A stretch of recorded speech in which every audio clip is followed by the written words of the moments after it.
Hi friends, எல்லாருக்கும் வணக்கம். எல்லோரும் எப்படி இருக்கீங்க? காலையில் பிள்ளைகள் வந்து எக் ரைஸ் கிண்டி கேட்டாங்க பார்த்துருங்க. அந்த சோறு பிரியாணி வச்சு சோறு வெள்ளைச்சோறு கொண்டு வச்சுருக்கேன். அதுக்கப்புறம் நான் முட்டையை போட்டு கோழி முட்டை எடுத்துகிட்டு வந்தாங்க கூட்டுக்குள்ளே இருந்து, அதெல்லாம் அதை போட்டு இப்படி கிண்டிகிட்டு இருக்கேன் பாருங்கள். அதுக்கு பிறகு இறைச்சி குழம்பு, நேற்று உள்ள இறைச்சி குழம்பு நான் இருக்குது, அதை போட்டு தான் கிண்டி கேட்டிருக்கான் பாருங்கள். இதெல்லாம் இருக்குது, இதை போட்டு கிண்டி கேட்குறேன், நான் கிண்டி கொடுக்குறேன். காலையில் கொஞ்சம் துணியெல்லாம் இருந்து அதை பாறைகளில் வந்து கோச்சிட்டு வந்து பார்த்துடுங்க. அதை கொஞ்சம் பாத்திரங்கள்லாம் இருந்தது, அதையும் கழுவி எடுத்து வச்சுருக்கேன். வேலை ஓரளவு முடிஞ்சிச்சு. மதியம் ஒரு ஃபங்க்ஷன் வீடு பார்த்து விடுங்க, ஒரு கல்யாண வீடு. அதனால காலையில் சிம்பிளாக இது பண்ணிக்கலாம் அப்படின்ட்டு டிஃபன்லாம் ஒன்றும் போடலை. சரி, கொஞ்சம் சாப்பாடு போல வச்சுட்டு இறைச்சி குழம்பு கலசி கிடந்து அதெல்லாம் அதையும் வச்சு சாப்பிட்டிங்கனால நைட்டுக்கு தானே தோசை ஏதாவது ஊற்றிக்கலாம் அப்படின்ட்டு அந்த மாதிரி பிளான் பண்ணிகிட்டே பார்த்துடுங்க. துணி துவைக்க போனது கொஞ்சம் பெட்ஷீட்லாம் துவைச்சிங்க, அது கொஞ்சம் உடம்புக்கு வர கஷ்டம் போல் இருக்குது. அதனால் வேலைகளை கொஞ்சம் சிம்பிளாக இது பண்ணிப்போம் பாருங்கள். பார்த்தீங்களா, முட்டை வறுத்து வச்சுருக்கேன். இது கூட இல்லை, கொஞ்சம் இறைச்சி அந்த சால்னா போல் இருக்குது. இந்த இறைச்சி அவன் கேட்டான்.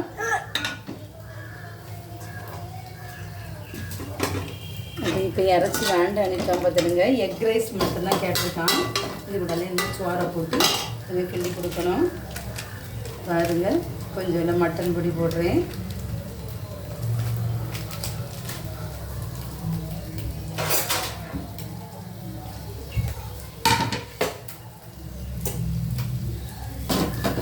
இது வசதியாக இருக்குது.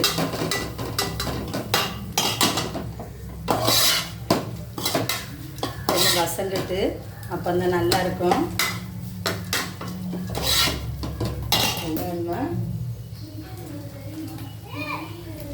சோறு நான் வச்சுருக்கேன் நறுக்கு, மைதை போட்டு அதில் கிண்டிக்கலாம்.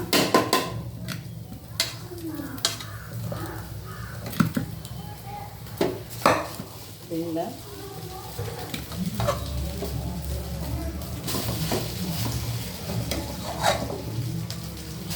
போதும். இவ்வளோ ரொம்ப போட்டால் நல்லா இருக்காது, ஏன்னா முட்டை 2 தான் ஊற்றிருக்கேன் பார்த்துடுங்க. அதனால் சாப்பாடை குறைச்சி போட்டுக்கோம்.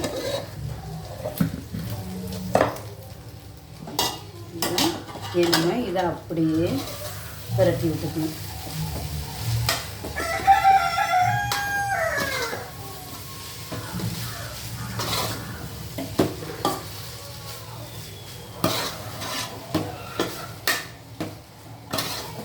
தெரியுதா, பார்த்தீங்களா?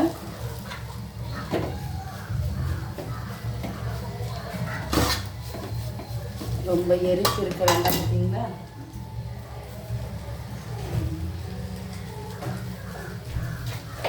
பிறகு லாஸ்ட்டு கொஞ்சோண்டு மல்லிக்கீரை தூவி இறக்கிடலாம். மல்லிக்கீரை இப்படி டப்பாவில் போட்டு வச்சுக்கோங்க, நல்லாயிருக்கும், ஃப்ரெஷ்ஷாக இருக்கும்.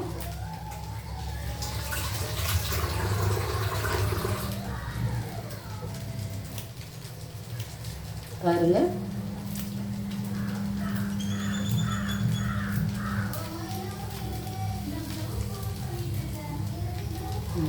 ஓகே. அடுப்பு அணைச்சிக்கலாம். பார்த்தீங்களா, சூடான எக் ரைஸ். இது கூடங்க கொஞ்சோண்டு நெய் ஊற்றிக்கலாம். நெய் எடுத்துகிட்டு வரேன், ஃப்ரிட்ஜில் இருந்துச்சு.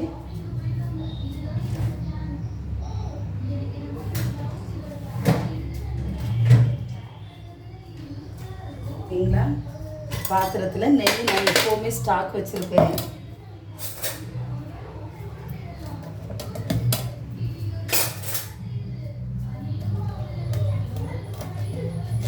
பார்த்தீங்களா, ஒரு கரண்டி ஜீ.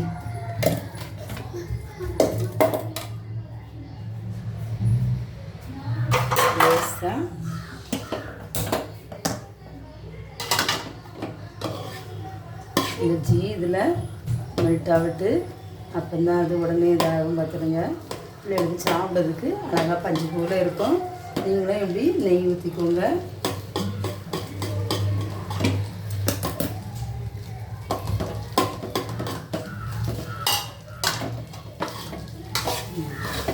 முட்டை சாதம் ரெடி. அருமையாக இருக்கும் மக்களே. நீங்களும் பிள்ளைங்க எப்படி கேட்டாங்கன்னா 5 நிமிடத்தில் முட்டை சாதம் ரெடி. பார்த்தீங்களா? நம்ம இதை ஒரு பவுலில் மாற்றிக்கலாம். பாருங்கள், நெருக்கு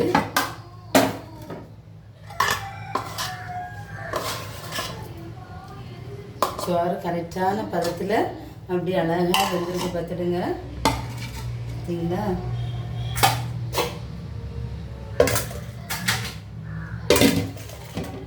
பாருங்க, சூடான சுவையான முட்டை சாதம் ரெடி. பிள்ளைங்க ஆசைப்பட்ட மாதிரியே செஞ்சு கொடுத்துருக்கேன். பாருங்கள், எரிப்பெல்லாம் ரொம்ப போடலை.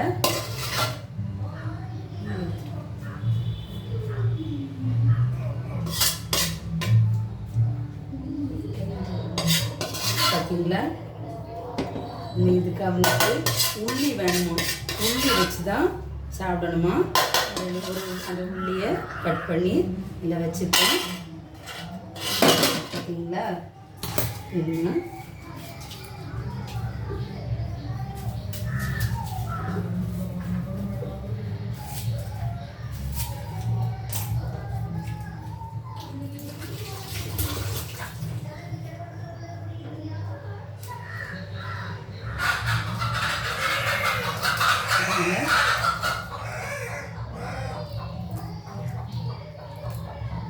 ஓகே.